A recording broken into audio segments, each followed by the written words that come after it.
Hello student, मैं Dharmpal sir आप सभी विद्यार्थियों को द एजुकेशन जोन के यूट्यूब चैनल पर हार्दिक स्वागत करता हूं। आइए हम लोग आज केमिस्ट्री के वीडियो को कंटिन्यू करते हैं।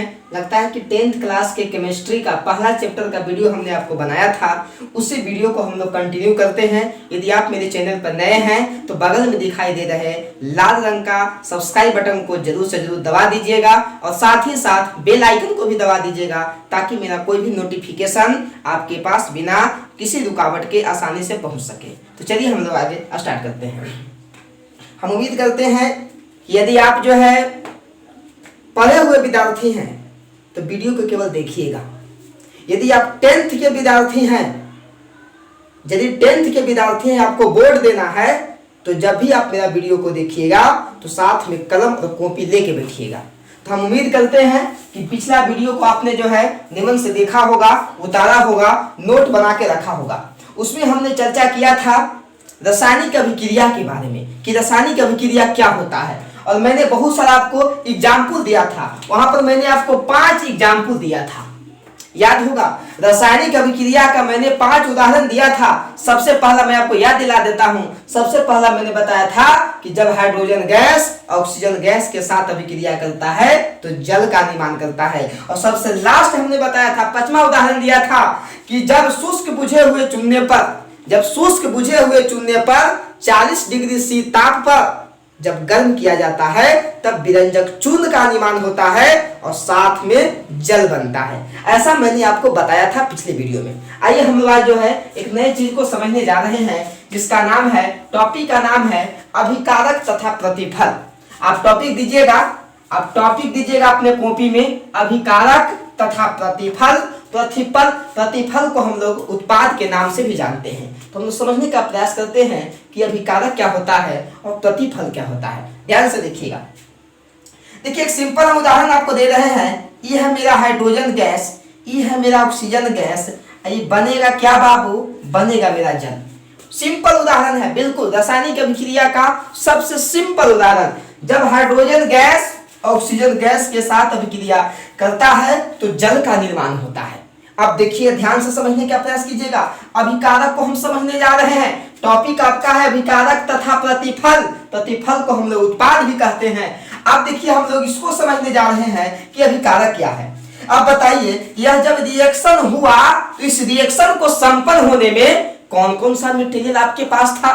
कौन कौन से पदार्थ को आप मिलाए हैं? क्या जल को मिलाए हैं? बिल्कुल नहीं, जल तो बना है। तो मिलाए हैं किसको? मिलाए हैं बाबू, आप हाइड्रोजन गैस को मिलाए हैं और ऑक्सीजन गैस को मिलाए हैं। तो यह दोनों को कहा जाता है अभिकारक।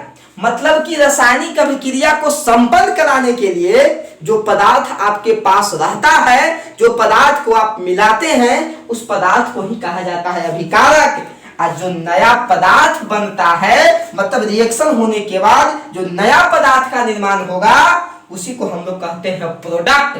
प्रोडक्ट को हम लोग उत्पाद के नाम से भी जानते हैं। तो आपको समझ में आ गया होगा कि रिएक्टेंट क्या है और प्रोडक्ट क्या है। तो किसी भी रासायनिक अभिक्रिया में भाग लेने वाले पदार्थ को अभिकारक कहते हैं, तथा किसी भी रासायनिक अभिक्रिया के दौरान बनने वाले नए पदार्थ को क्या कहते हैं? उत्पाद कहते हैं, या हम लोग प्रतिफल के नाम से जानते हैं। बिल्कुल क्लियर है। आप लिखिएगा अभिकारक लिख के डैश दीजिएगा नीचे। अभिकारक लिख के डैश, अभिकारक लिख के डैश लिखिएगा। यहां से किसी भी रासायनिक अभिक्रिया में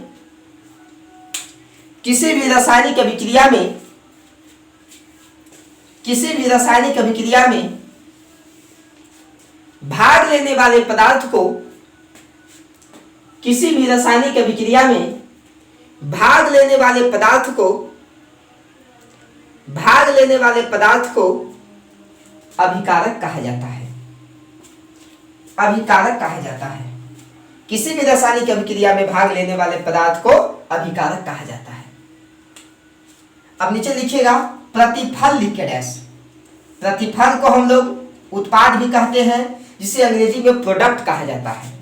अब जो है आप प्रतिफल कोष्ठ में उत्पाद लिख के डैश दीजिएगा और यहां से लिखिएगा प्रतिफल लिख के डैश। किसी भी रासायनिक अभिक्रिया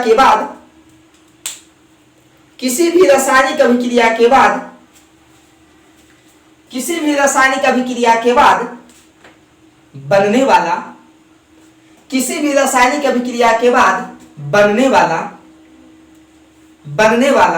नया पदार्थ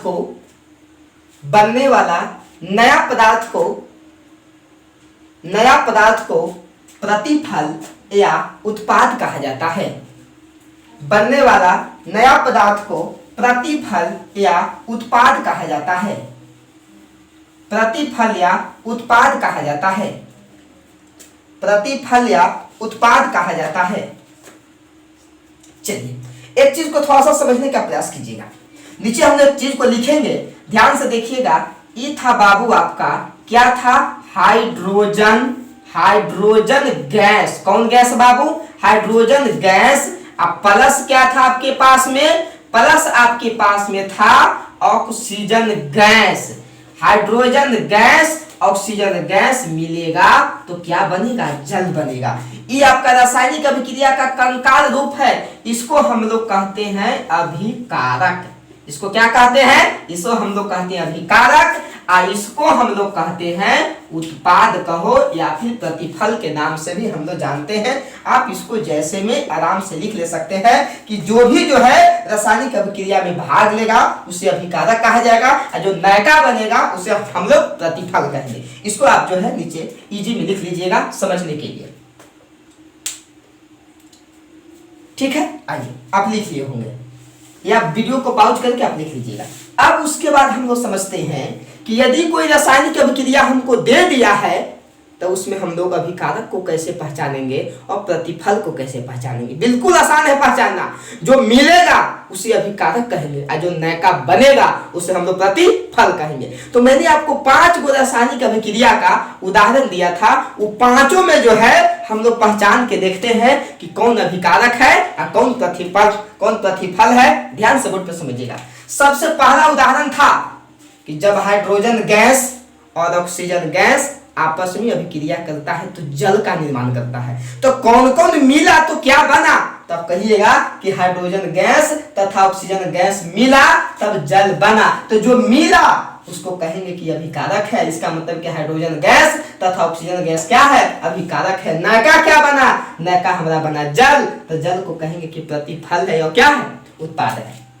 दूसरा मैंने आपको बताया था कि जब कैल्शियम कार्बोनेट को गर्म करते, देखिए उदाहरण पर लिखा हुआ है, यदि आप पहला वीडियो को देखे होंगे लिखे होंगे, उसमें दूसरा एग्जाम्पल है कि जब कैल्शियम कार्बोनेट को गर्म किया जाता है तब कैल्शियम ऑक्साइड का निर्माण होता है और कार्बन डाइऑक्साइड गैस निकलता है। किसको गर्म कर रहे हैं और क्या बन रहा है? तो आपके पास जवाब है कि कैल्शियम कार्बोनेट को गर्म कर रहे हैं तब हमको कैल्शियम ऑक्साइड और कार्बन डाइऑक्साइड गैस बन रहा है। जो बन रहा है, जो नया पदार्थ का निर्माण हो रहा है, उसको हम लोग प्रतिफल में रखेंगे। और जो आपके पास में है जिसको आप गर्म कर रहे हैं उसे हम लोग अभिकारक कहेंगे। तो गर्म किसको कर रहे हैं? कैल्शियम कार्बोनेट को। इसका मतलब कि रिएक्शन को कराने के लिए यही मेरे पास था, इसी को हमने गर्म किया, यह कैल्शियम कार्बोनेट जो है अभिकारक हो जाएगा। नयका क्या बना? कैल्शियम ऑक्साइड बना तथा कार्बन डाइऑक्साइड गैस बना।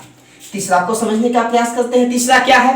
तीसरा मैंने बताया था कि जब मैग्नीशियम के फीता को वायु की उपस्थिति में गर्म करते हैं, जब मैग्नीशियम के फीता को वायु की उपस्थिति में गर्म करते हैं तब जो है मैग्नीशियम ऑक्साइड का निर्माण होता है और साथ ही साथ चकाचौंध करने वाली प्रकाश निकलता है। तो आप गर्म किसको कर रहे हैं?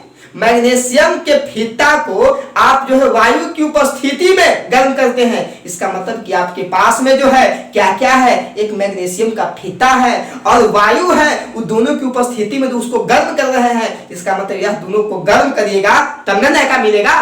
बिल्कुल क्लियर है। तो नयका क्या मिला? मैग्नीशियम ऑक्साइड मिला और चकाचौंध करने वाली प्रकाश मिला। तो क्या मिला भाई? यह दोनों आपके पास में था मैग्नीशियम का फीता और साथ में क्या था आपके पास में? साथ में आपके पास में था ऑक्सीजन गैस। मतलब कि यह दोनों आपके पास में है। जब इसको आपने गर्म किया तब मिला मैग्नीशियम ऑक्साइड तथा चकाचौंध करने वाली गैस। मतलब यह जो है अभिकारक है। यह आपका क्या है? प्रतिफल है। बिल्कुल नया बन रहा है। चौथा आपके पास में है कि जब कैल्शियम ऑक्साइड को जल में डालते हैं तो क्या होगा? जो होगा वो प्रतिफल मिलेगा। तब हमको कैल्शियम हाइड्रोक्साइड मिलता है और साथ में उष्मा निकलता है। यही आपका चौथा एग्जाम्पल है। इसका मतलब कि कैल्शियम ऑक्साइड तथा जल को हमने मिलाया है, इसको कहेंगे अभिकारक। ये हमारा नया बना है, इसको कहेंगे प्रतिफल। पांचवा आपके पास में क्या है कि जब शुष्क बुझे हुए चूने पर 40 डिग्री के ताप पर क्लोरीन गैस को प्रवाहित करते हैं। इसका मतलब कि शुष्क बुझा हुआ चूना भी आपके पास में है, 40 डिग्री का ताप आप दे रहे हैं, तब उसके बाद क्लोरीन गैस प्रवाहित कर रहे हैं, तब ना नैका बन रहा है। इसका मतलब कि आपके पास में शुष्क बुझा हुआ चूना भी है और क्लोरीन गैस भी है, तो नैका बनता क्या है? बनता है विरंजक चूर्ण और जल बनता है। कि नैका को कहा जाता है प्रतिफल और उत्पाद। हम भरोसा करते हैं कि आप बिल्कुल जो है 5 ही नहीं, आपके पास बहुत सारा एग्जाम्पल दिया जा सकता है। मैंने समझाने के लिए अभिकारक क्या है, प्रतिफल क्या है, हमने 5 एग्जाम्पल पर आपको समझाया, तो आप समझ गए होंगे। हम उम्मीद करते हैं कि अभिकारक को आप पहचान जाइएगा, प्रतिफल को आप पहचान जाइएगा। यहां से देखिए, यहां से एक सवाल बनता है, तो इस सवाल को भी देख लीजिएगा। मैग्नीशियम के फीता को जब वायु की उपस्थिति में गर्म करते हैं तो मैग्नीशियम ऑक्साइड बनता है और चकाचौंध करने वाली प्रकाश निकलता है। आपके मन में होगा कि चकाचौंध करने वाली प्रकाश क्या होता है सर? वो किस प्रकार से चकाचौंध करने वाली?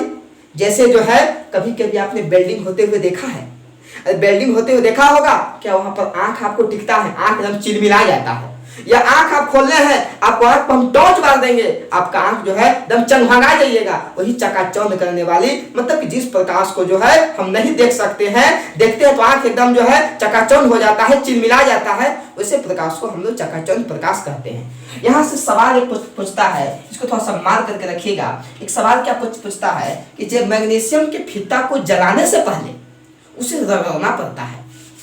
सवाल यहाँ पर पूछता है आपको, इसको थोड़ा सा गौर कीजिएगा। मैग्नीशियम के फीता को जलाने से पूर्व क्या करना पड़ता है? रगड़ना पड़ता है। रगड़ना पड़ता है क्यों? बहुत इंपॉर्टेंट सवाल है। मैग्नीशियम के फीता को जलाने से पूर्व रगड़ना पड़ता है क्यों? ऐसे ही नहीं जलता है, उसको रगड़ के पहले साफ करना पड़ता है। क्यों साफ करना पड़ता है? ध्यान से समझिएगा। मान लिया जाए कि यह मेरा क्या है, मैग्नीशियम का फीता है, रिबन के जैसा होता है। जैसे आप रिबन को देखे हैं ना, रिबन के जैसा मैग्नीशियम धातु एक प्रकार का है। वो मैग्नीशियम एक प्रकार का क्रियाशील धातु होता है। वो करता है क्या कि वायु के संपर्क में जैसे ही आता है, मैग्नीशियम जो है जैसे ही वायु के संपर्क में आता है, वह ऑक्सीजन के साथ में अभिक्रिया कर अपने ऊपर में ऑक्साइड का परत बना लेता है। फिर से समझने का प्रयास कीजिएगा। मान लिया जाए यह मेरा क्या है, मैग्नीशियम का फीता है। यह क्रियाशील धातु है। मैग्नीशियम एक प्रकार का धातु है और वह क्रियाशील धातु है जो ऑक्सीजन के साथ में यह रिएक्शन करके जो है अपने ऊपर में ऑक्साइड का परत बना लेता है। ऑक्साइड का परत बना लेता है। जब इसको जलाइएगा तो वही जो ऑक्साइड का परत है वह उसको जलने नहीं देता है, वो जलने में बाधा उत्पन्न करता है। इसलिए जो है सबसे पहले उसको हम ऑक्साइड की परत को लगा के क्या करते हैं, साफ कर देते हैं, तब जाकर वो जलता है। इसलिए यहाँ से सवाल पूछता है कि मैग्नीशियम के फीता को जलाने से पूर्व रगड़ना पड़ता है क्यों? यदि नहीं रगड़ेंगे तो ऑक्साइड का परत साफ नहीं होगा, और जब तक ऑक्साइड का परत साफ नहीं होगा तब तक जलाइएगा तो जलेगा नहीं। इसका मतलब कि ऑक्साइड का परत जो है जलने में रुकावट पैदा करता है, बाधा उत्पन्न करता है। इसको हम जवाब कैसे देंगे? अब सवाल लिखिए, सवाल लिख लीजिएगा कि मैग्नीशियम के फीता को जलाने से पूर्व रगड़ना पड़ता है क्यों? अब नीचे से जो है इसका उत्तर लिखिएगा। सवाल आप लिख लिए होंगे, उत्तर लिखिएगा नीचे से। कुछ भी परेशानी होता है वीडियो को पॉज करके आप लिख लीजिएगा, उत्तर लिखिएगा। मैग्नीशियम के फीता को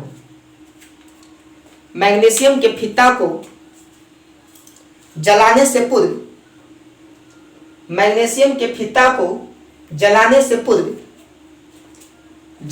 पूर्व रगड़ना पड़ता है।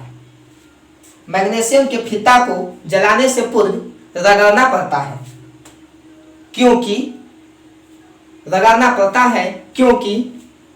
मैग्नीशियम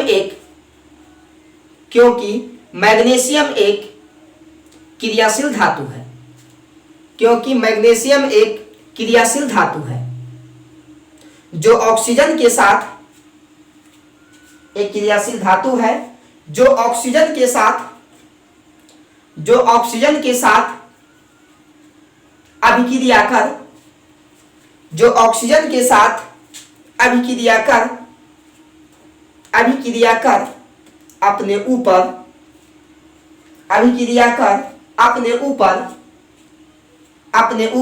बोर्ड पर ध्यान दीजिए सब लोग, अपने ऊपर ऑक्साइड का परत बना लेता है, अपने ऊपर ऑक्साइड का परत बना लेता है, अपने ऊपर ऑक्साइड का क्या बना लेता है बाबू? परत बना लेता है, जो जलने में बाधा उत्पन्न करता है, जो जलने में बाधा उत्पन्न करता है, जो जलने में बाधा उत्पन्न करता है, बाधा उत्पन्न करता है। पूर्ण विराम, नीचे से लिखिएगा पैराग्राफ चेंज करके, नीचे से पैराग्राफ चेंज करके, अतः मैग्नीशियम के फित्ता को जलाने से पूर्व, अतः मैग्नीशियम के फित्ता को जलाने से पूर्व रगड़ना पड़ता है, मैग्नीशियम के फित्ता को जलाने से पूर्व रगड़ना पड़ता है। उम्मीद करते हैं कि आप लोग समझ गए होंगे, बिल्कुल क्लियर है। ये था आपको अभिकारक के बारे में और प्रतिफल के बारे में। ये थोड़ा सा मुझे मैग्नीशियम के फित्ता का नाम सुने तो मुझे एक सवाल याद आ गया जो बोर्ड के लिए भी बहुत इंपॉर्टेंट है, आप भी दिमाग में रखिएगा। कोई भी चीज पढ़ी तो पहले समझिए क्यों कह क्या रहा है, जब तक समझिएगा नहीं, केमिस्ट्री है थोड़ा सा आपको कॉन्सेप्ट इसमें है, आपको समझना पड़ेगा। जब तक ध्यान नहीं दीजिएगा, जब तक समझिएगा नहीं तो सब रट्टा मारना पड़ेगा। रट्टा मारकर आप क्या क्या रख सकते हैं? रट्टा मारकर आप फिजिक्स को भी रट्टा मारिएगा, केमिस्ट्री को भी रट्टा मारिएगा, मैथ को भी रट्टा मारिएगा, तो फिर क्या होगा भाई?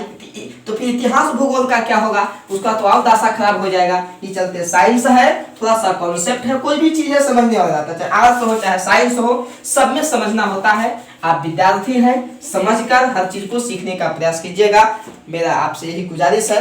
अब आइए हम लोग समझने का प्रयास करते हैं रासायनिक समीकरण।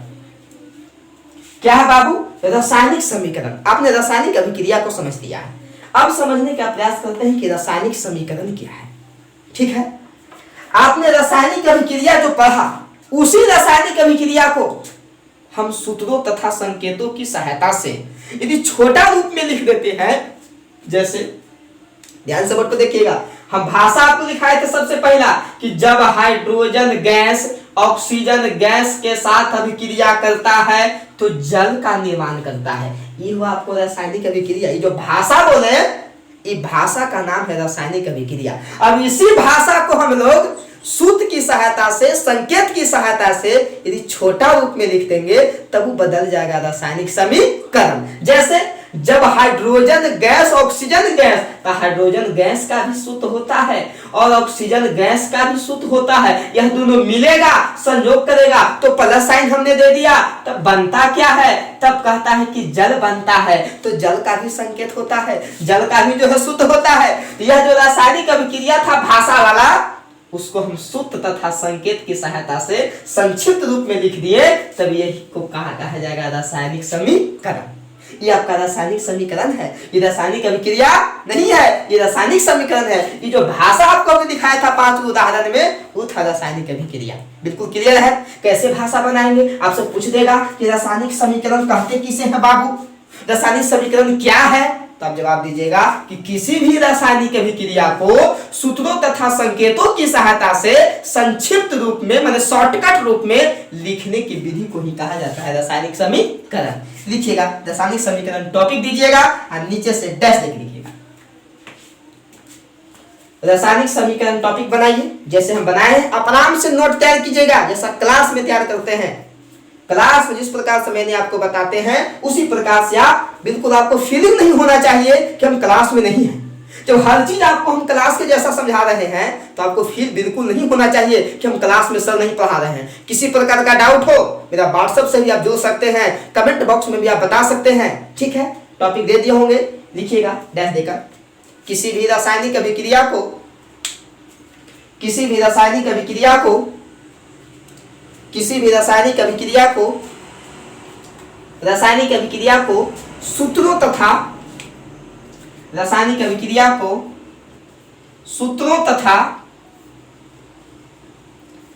तथा संकेतों की सहायता से सूत्रों तथा संकेतों की सहायता से संक्षिप्त रूप में, संक्षिप्त मतलब छोटा होता है, सूत्रों तथा संकेतों की सहायता से संक्षिप्त रूप में लिखने की विधि को संक्षिप्त रूप में लिखने की विधि को संक्षिप्त रूप में लिखने की विधि को संक्षिप्त रूप में लिखने की विधि को रासायनिक समीकरण कहा जाता है। रासायनिक समीकरण कहा जाता है। रासायनिक समीकरण कहा जाता है। रासायनिक समीकरण कहा जाता है। अब आपके मन में सवाल होगा कि रासायनिक समीकरण हम लोग लिखते कैसे हैं। बिल्कुल आपके मन में सवाल जायज है कि सर हम कैसे लिखेंगे रासायनिक समीकरण को, क्या उसको लिखने का कुछ नियम है? बिल्कुल जी हाँ, नियम है। अब हम लोग सीखने जा रहे हैं कि रासायनिक समीकरण को कैसे लिखा जाता है। आइए हम लोग स्टार्ट करते हैं अब रासायनिक समीकरण लिखने का नियम। टॉपिक दीजिएगा आप लोग स्टार देकर। रासायनिक समीकरण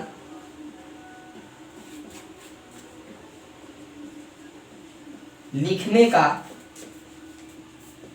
नियम, ये आपका हेडिंग हो गया, रासायनिक समीकरण लिखने का नियम। किसी भी रासायनिक अभिक्रिया को रासायनिक समीकरण में चेंज करने के लिए कुछ रूल बनाए गए हैं, कुछ नियम बनाए गए हैं। आइए हम लोग बारी बारी से सभी रूल को समझते हैं। सबसे पहला रूल क्या बनाया गया है, पहले आप ध्यान से समझिएगा। रूल नंबर 1 कहता है रासायनिक अभिक्रिया को रासायनिक समीकरण में कन्वर्ट करने के लिए सबसे पहला रूल कहता है कि अभिकारक को बाईं ओर लिखा जाता है तथा प्रतिफल को दाईं ओर लिखा जाता है। अब बायां दायां समझते हैं ना? अब बायां दायां नहीं समझते, ये है मेरा बायां वाला पार्ट, ये है आपका दायां वाला पार्ट। अभिकारक को बाईं ओर लिखा जाता है तो प्रतिफल को दाईं ओर लिखा जाता है। ये है आपको पहला रूल। लिख दिया जाए, चलिए लिख देते हैं, तो या फिर भाषा आपको बोल के लिखा देंगे, ज्यादा बेहतर होगा। अभिकारक को बाईं ओर और प्रतिफल को दाईं ओर।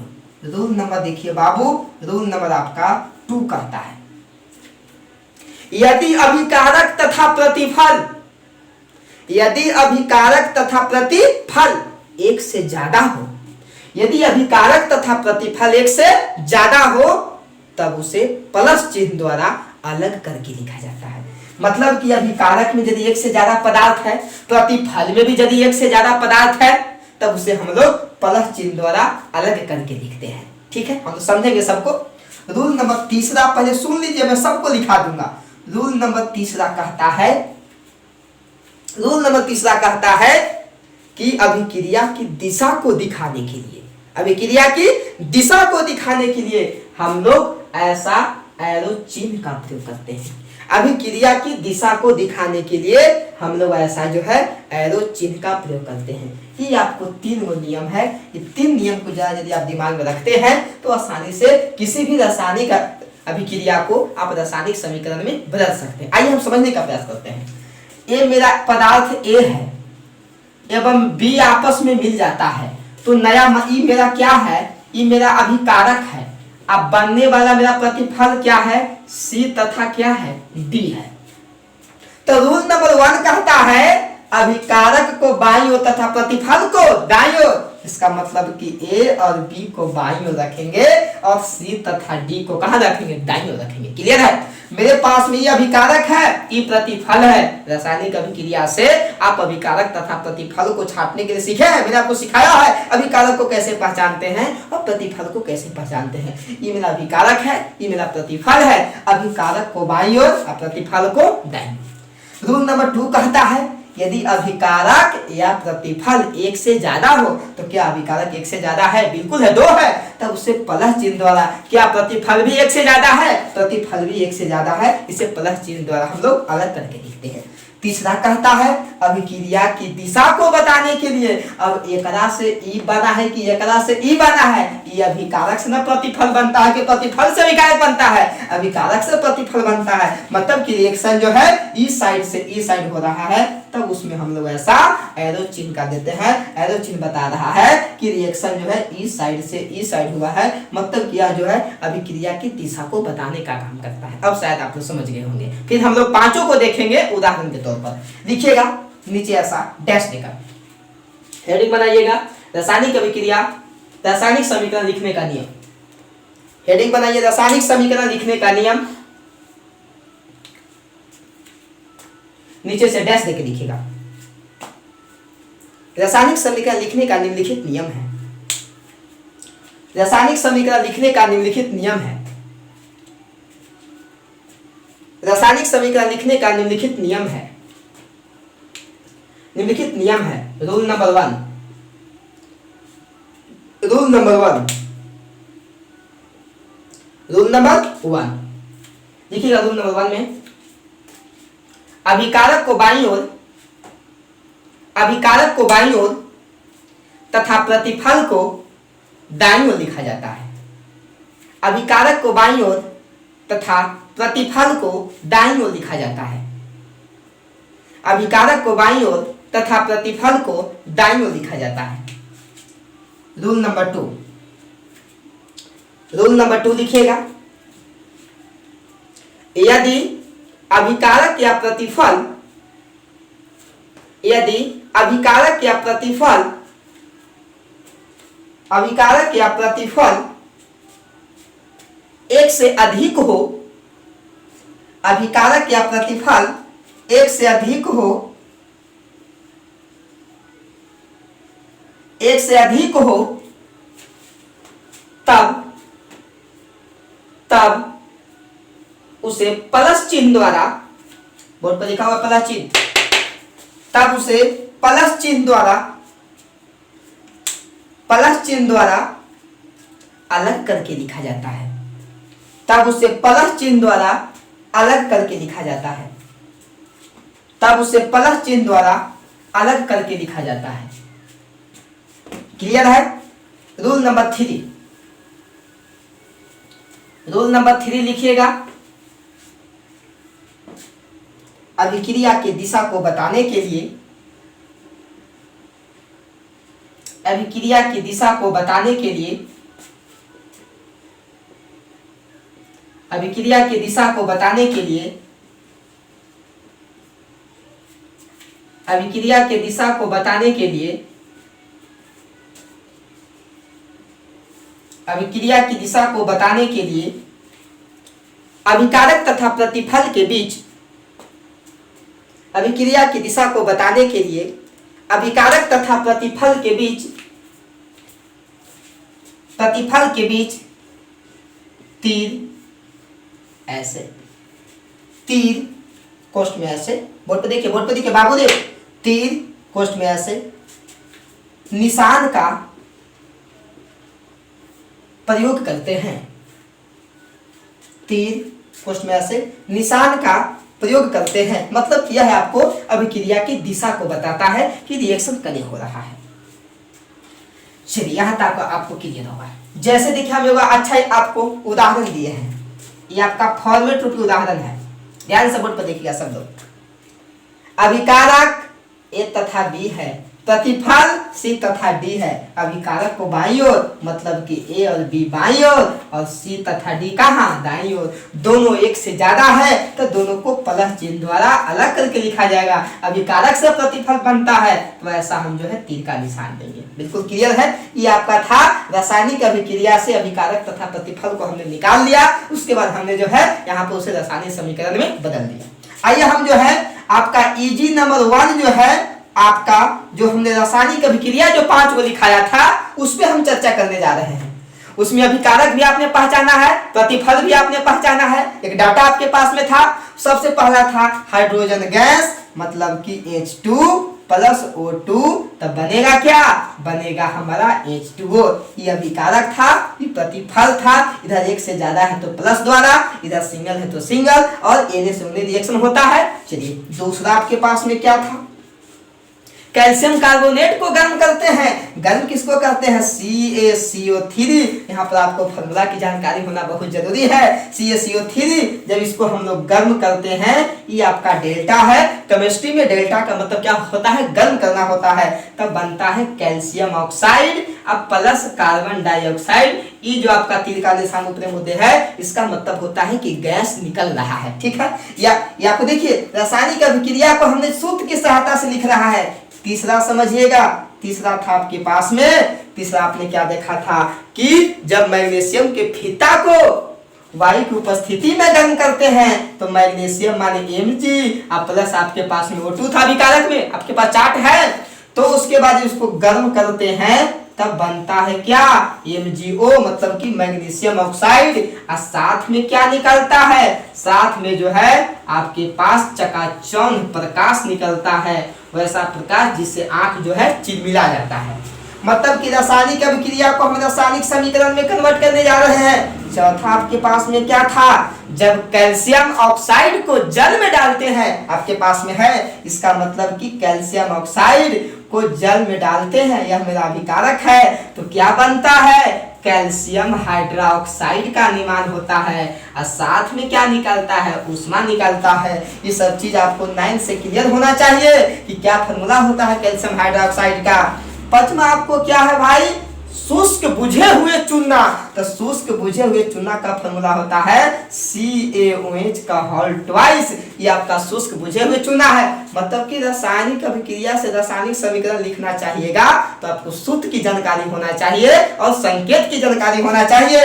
हाँ, क्या होता है जब शुष्क बुझे हुए चूने पर कहता है कि क्लोरीन गैस प्रवाहित करते हैं, कितना के ताप पर? 40 डिग्री C ताप पर जब उसे हम लोग गर्म करते हैं तब बनता है CaOCl2।